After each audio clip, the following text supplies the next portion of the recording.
paz do Senhor Jesus Cristo, homens e mulheres de fé, bom dia! Diga bom dia, Espírito Santo, diga Espírito Santo, meu melhor amigo, meu ajudador, meu consolador, fala comigo, ministra o meu coração. Diga Espírito Santo, me ensina o que eu preciso saber. Diga Espírito Santo, intercede por mim. O Espírito Santo, ele é o seu intercessor, ele intercede por você. Eu quero convidar você a compartilhar essa programação com pessoas que você ama. Deixe o seu joinha, o seu like, deixe o seu comentário aqui abaixo. Eu quero dizer que eu estou muito feliz pela tua companhia aqui, para a gente estar estudando a carta que foi escrita às igrejas, né? As 7 igrejas, que é o que a gente vai estar estudando agora nesses próximos dias. A carta de Apocalipse, um livro que revela o fim dos tempos.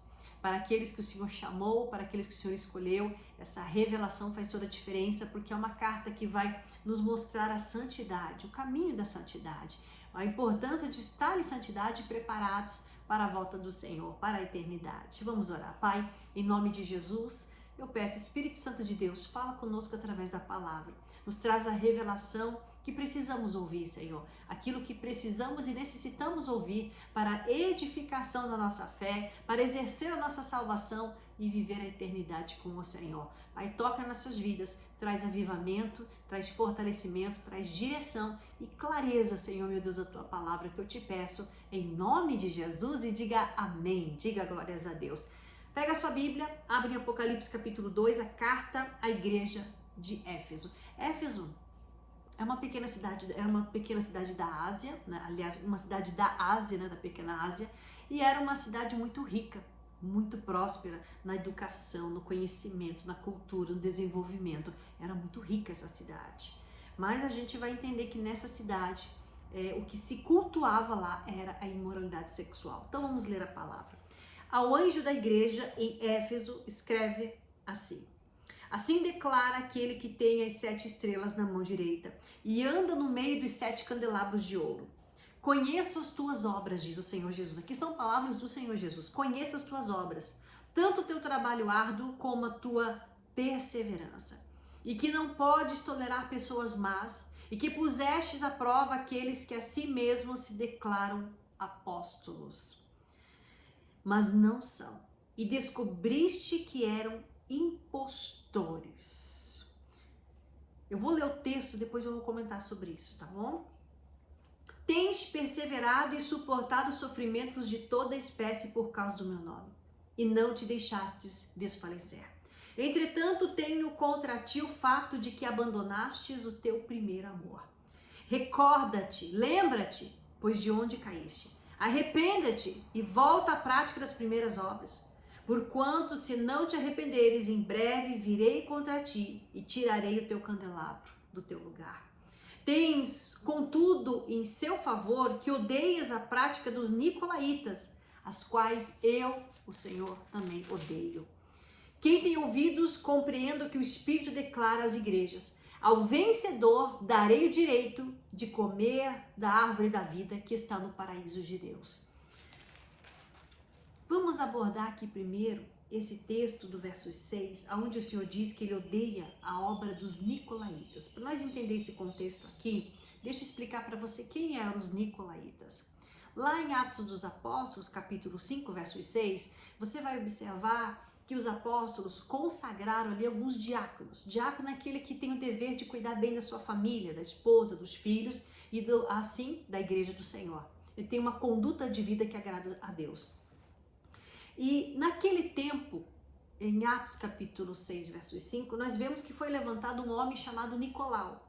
Por isso, a prática dos nicolaítas. Quem fundou essa seita, vamos dizer assim, foi Nicolau, aquele cristão que foi consagrado a diácono, Nicolau, esse mesmo.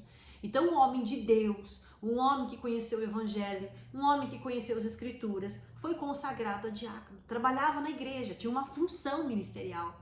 Mas, infelizmente, o que aconteceu? Ele não queria esse título de diácono. Ele queria o título de apóstolo, brigando por causa do título. É como acontece nos dias de hoje. A gente vê tantas pessoas que se levantam nos altares porque eles brigam por causa do título, por causa do poder, por causa dos likes, por causa dos joinhas, por causa dos milhões de seguidores, por causa das suas cruzadas. Então, Nicolau, esse cristão, ele não estava contente em receber esse título de diácono, ele queria ser apóstolo. Porque na cabeça dele, apóstolo era o maior de todas as autoridades. Não deixa de ser, porque aquele que é apóstolo, ele cria fundamentos de Cristo, ele espalha a mensagem de Cristo e constrói fundamentos. A responsabilidade, na verdade, é muito maior do que um diácono, porque não está falando só da casa dos seus, mas está falando do contexto geral de muitas pessoas a serem alcançadas, a serem doutrinadas e serem capacitadas para darem continuidade ao trabalho de Cristo. Mas ele queria o título, ele não queria missão, com certeza não queria missão, ele queria só o título de apóstolo, como hoje em dia as pessoas brigam por esse título de apóstolo. Entenda uma coisa, quando ele se irou, ele ficou com essa inveja, esse Nicolau, o que ele fez? Ele abandonou a fé, ele abandonou a esposa, ele abandonou as filhas, e ele foi viver uma vida de prostituição, de imoralidade sexual. Porque naquele tempo, na cidade de Éfeso, tinha um templo de Diana, de Tamires. Esse templo, ali acontecia todo tipo de orgia, todo tipo de culto a demônios, de invocação a demônios, todo tipo de imoralidade sexual. As prostitutas, elas viviam ali fazendo cultos a Tamires, a Diana, deusa da fertilidade, aquela estátua gigante cheia de seios, e muitas pessoas prestavam cultos imorais, cultos sexuais ali diante daquela estátua. Então era uma cidade totalmente imoral, não tinha respeito de família. Tanto é que quando você observa que o apóstolo Paulo escreveu a carta aos Efésios, ele fala do dever do marido, do dever do marido com a esposa, de pais e de filhos. Então ele já estava trazendo o princípio de Cristo, de como um ser humano deve agir, como um ser humano deve se comportar, já naquele tempo, 30 anos antes. E 30 anos depois, né, Jesus teve que escrever essa carta novamente para a igreja que estava em Éfeso, porque a corrupção só aumentou, ou seja, o amor se perdeu. Porque tanto é que o próprio Senhor aqui, ele diz, ele começa já elogiando, né? Conheço as tuas obras, conheço o teu trabalho árduo, você persevera, perdão. Mas você não pode suportar, né, aqueles que são impostores, que dizem que são apóstolos, mas não são. Estava falando de Nicolau. Porque ele queria esse título de apóstolo, então ele se autotitulou, mas numa vida de prostituição, de imoralidade sexual. Ele começou a levantar uma seita, dizendo que ele podia pecar, que podia ter essa vida de prostituição, que isso não iria interferir na salvação da alma, que Jesus ia perdoar, que Deus conhece os desejos, as paixões, então não iria interferir essa prática de pecado. Uma seita se levantou, como é nos dias de hoje, né? Tem muitas pessoas que vivem uma vida de prostituição e falam de Jesus, porque na cabeça, na mente deles, Deus não leva em consideração, Deus conhece o pecado, eles pedem perdão, está tudo resolvido. Não é desse jeito, você sabe disso. Então ele começa dizendo assim, ó, o próprio Senhor Jesus conhece as tuas obras, ou seja, ele conhece, ele vê o teu trabalho árduo, ele vê a tua perseverança, mas você não pode tolerar as pessoas más. E você põe à prova aqueles que dizem que são apóstolos, mas são impostores. Já estava falando, né, de Nicolau. No 3, você tem perseverado, suportado os sofrimentos de toda espécie por causa do meu nome, e não se deixou desfalecer. Entretanto, aqui vem a exortação, você abandonou o primeiro amor. Então, aquele primeiro amor, aquele amor verdadeiro pela obra, pelas almas, pelo reino, pela salvação, pela eternidade, se perdeu. Então, o Senhor Jesus, ele veio chamar as pessoas a ter aquele amor verdadeiro. Mesmo vivendo numa cidade, a cidade de Éfeso, completamente perdida na perversidade, na prostituição, na imoralidade. Como era difícil ser cristão naquele local. Então, o Senhor estava chamando aqui as famílias, né, os casais, a terem uma vida de fidelidade, respeitar um ao outro, sair dessa prática de imoralidade, não achar que tudo é normal, que tudo é comum, que você pode fazer tudo. Era isso que o Senhor estava falando. Aí ele diz, se lembra onde você caiu, se arrepende e volta a praticar as primeiras obras.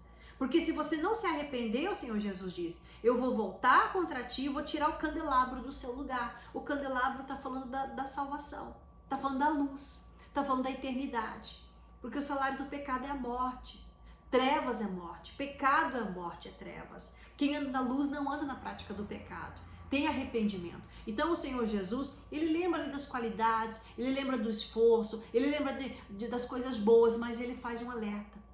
Se lembra de onde você caiu, volte ao primeiro amor, se conserve na santidade, não procure viver numa prática de imoralidade sexual, como hoje em dia é tão comum, né? Hoje em dia todo mundo fica com todo mundo, hoje em dia trair, hoje em dia o desrespeito, as pessoas não têm compromisso mais, as pessoas não querem mais compromisso. Então o Senhor Jesus trouxe novamente o alerta para essa vida de santidade, para se preservar no amor verdadeiro e sair, fugir, se afastar, abandonar a prostituição. Prostituição é a vida sexual por dinheiro ou sem compromisso. Aí ele diz assim, ó, tenho contudo o favor que você odeia a prática dos nicolaítas, na qual também odeio. Então não é porque Deus odeia as pessoas, Deus odeia o pecado que elas praticam, a ação, a atitude, porque se a pessoa não se arrepender, ela vai perder a salvação, ela vai perder a eternidade. Aí o Senhor diz, quem tem ouvidos, ouça, compreenda o que o Espírito está falando, porque aquele que vencer, que se arrepender, que viver uma vida de santidade, vai ter direito de comer o fruto da árvore da vida que está no paraíso de Deus. Então o Senhor, ele tem salvação, ele tem renovo, ele tem perdão, e esse é um tempo de arrependimento, esse é um tempo de conserto. Então essa carta da igreja de Éfeso representa o povo de hoje, os tipos de igreja. Quando falamos de igreja, falamos de pessoa.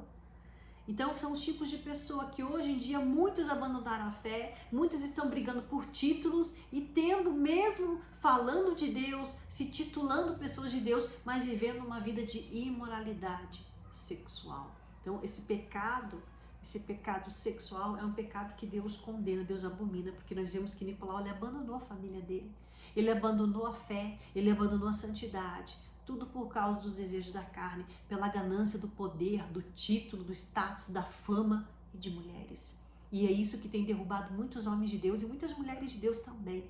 O título, a fama, a imoralidade. Amém? Vamos orar. Pai, em nome de Jesus, teu filho amado, quero te agradecer, te adorar, te exaltar por essa palavra. Que essa palavra venha alcançar vidas, que vidas venham ser libertas, alcançadas e restauradas, que o teu poder venha se aperfeiçoar nessas vidas, Senhor, e aqueles que estão de pé, que o Senhor venha guardar, Senhor, guardar, proteger para não cair, aqueles, Senhor, meu Deus, que estão caídos, que o Senhor venha levantar. Eu oro para que essa palavra alcance corações, para que corações venham ser verdadeiramente libertos, purificados, santificados pela tua palavra, em nome do Senhor Jesus. Diga amém, diga glória a Deus, diga graças a Deus, amém? Glória a Deus. Nós voltamos, vamos voltar na segunda-feira com a carta à igreja que está em Esmirna, amém? Que Deus abençoe a sua vida, fiquem todos na paz do Senhor Jesus.